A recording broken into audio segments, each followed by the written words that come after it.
now be introducing our second guests. Santa Lucia is one of the largest horizontal property developers in the country. Over the last 45 years, the group has developed over 220 projects covering 10,100 hectares. The company mainly operates in southern Luzon and most of its projects are located outside Metro Manila. The pandemic has resulted to a shift in buyer behavior and more people are now considering properties outside the capital. And now we have Mr. David Dela Cruz to talk to us more about SLI's prospects moving forward and how the company can capitalize on growth opportunities that stem out of the pandemic.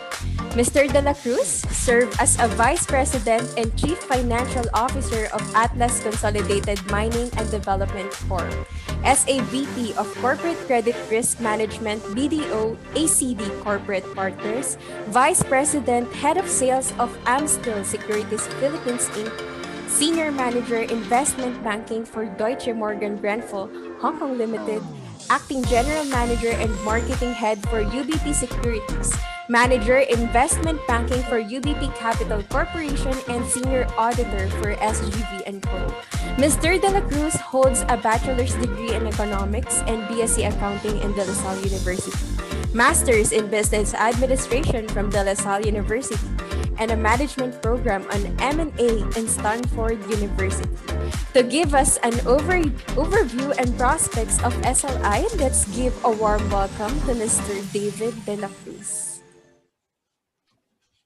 Hi, welcome, Mr. David De La Cruz. Hi. Yeah, thank you for having me. Yeah, thank you for accepting our invitation.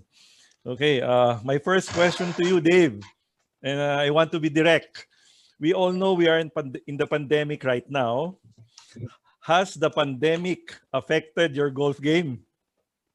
Oh, I improve. Oh, that's good. So everybody should take up golf. I asked that question because but you know, golf is actually the most socially distanced activity right now. So everybody's taking it up. But you know, we have 14 golf courses, so anybody in the audience who wants to play, just let me know. I asked this question because I knew that Dave is an avid golfer. Okay, we can start. Dave, can you give us a brief history of Santa Lucia? Yeah, okay. Well, let me tell you the story of Santa Lucia. You know, almost 50 years to date. In fact, about 50 years in July 12. Mr. Ezequiel Robles and Mr. Vicente Santos started a small buy and sell real estate operation. They eventually ventured into the build and sell business and scaled up to be subdivision developers. Fast forward to before 2008, before we got listed.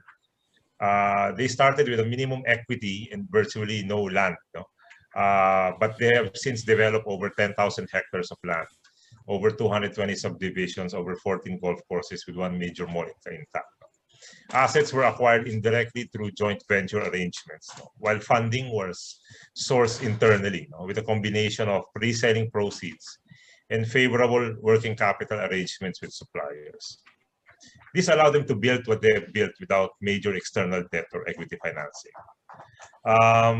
Notable projects that might not be that familiar to our audience is Acropolis Libis, the one in Eastwood. Lakewood Cabanatuan is a 400-hectare golf course. We have Green Meadows, a 172-hectare property, master plan subdivision in Iloilo. We have Alta Vista, a 400-hectare golf course in Cebu.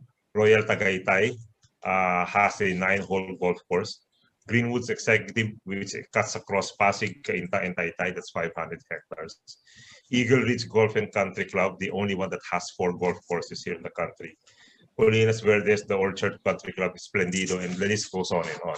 So these are the projects of the family, even before we got listed in 2008. Now, the capital market saw a lot of real estate companies being listed in the 90s, namely Ayala Land, Philinvest, SMDC, and the like. We did not choose to go public during that time.